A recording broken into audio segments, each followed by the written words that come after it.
PEGI 16.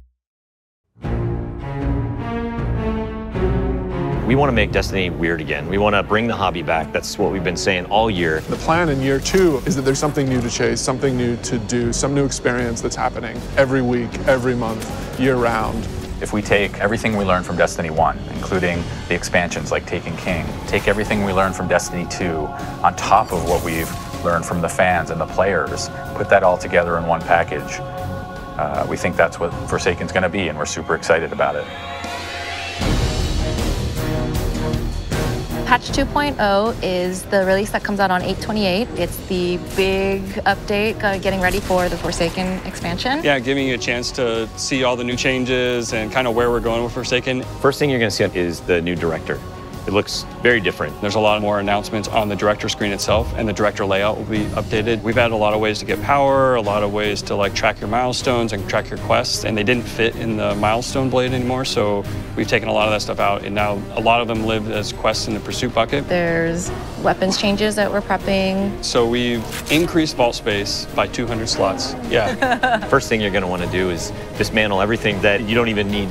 So you're gonna have a lot of room to work with, but random rolls is gonna be interesting because you're gonna want to keep a couple before you start to realize which one of those random rolls that you really want to keep. Forsaken is the beginning of the season of the Outlaw, which is season 4 of Destiny 2. Season 4 is going to have a lot of stuff to do. Yeah, it is a lot. Well, launch is going to start with the campaign and Gambit being the first front and center things that people are going to jump into. Second week, the raid. We're really focusing on systems that players can engage with besides just power. So we have lore that you can go find out in the world. There's items and bosses you can kill that will tell you a story that you can go read in the game. We have bounties that are like on all the vendors and that like tell a story and are part of that destination loop. Find your way to the Dreaming City, and then you can see that the Dreaming City evolves. There's going to be new triumphs to unlock. For me, the way that triumphs is going to change behavior is just in the chase for titles, for me. There's not very many of them. They're really hard to get. You have to do a lot of triumphs.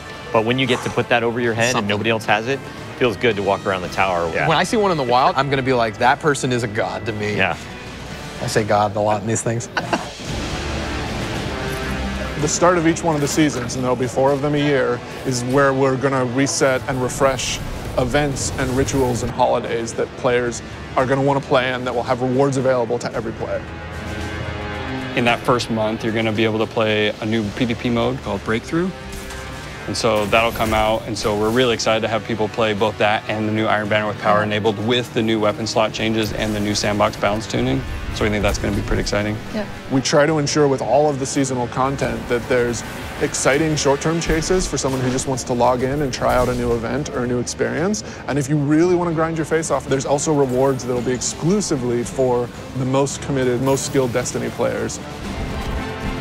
The main thing that we want to change with year 2 of Destiny is that there's never a content drought. There's always something new happening every month, year-round. So there's seasonal updates that are free for all players and major content beats as part of the annual pass. The annual pass is a result of our learning and looking over this last year of how people have responded to Osiris and Warmind, and the things that they've resonated. Escalation protocols and the hidden quests in Warmind and the Whisper quest and a lot of the things we're doing in Forsaken that we haven't even talked about, like those types of things are really exciting and we think are going to excite players more. So the 3 that are coming, Black Armory, Joker's Wild, and Penumbra. Yeah. What if there was this elite group of crafters who created some of the most notorious weapons in the Destiny universe, and you're going to get exclusive access to this vault that has the greatest weapons ever created in the Golden Age. So with Joker's Wild, there's this really interesting character named the Drifter, and there's all of this backstory. But you'll begin to get a glimpse of that in Forsaken, and Joker's Wild is our chance to go deeper. And what is his greater purpose, and what is inside that crazy rock he's got attached to his ship? So just like we saw with the Whisper of the Worm quest that came out recently, like those kind of secrets that players discover themselves are super exciting. What if we took an entire release, let leak the name Penumbra, but what if everything else was the mystery box that players will uncover collaboratively?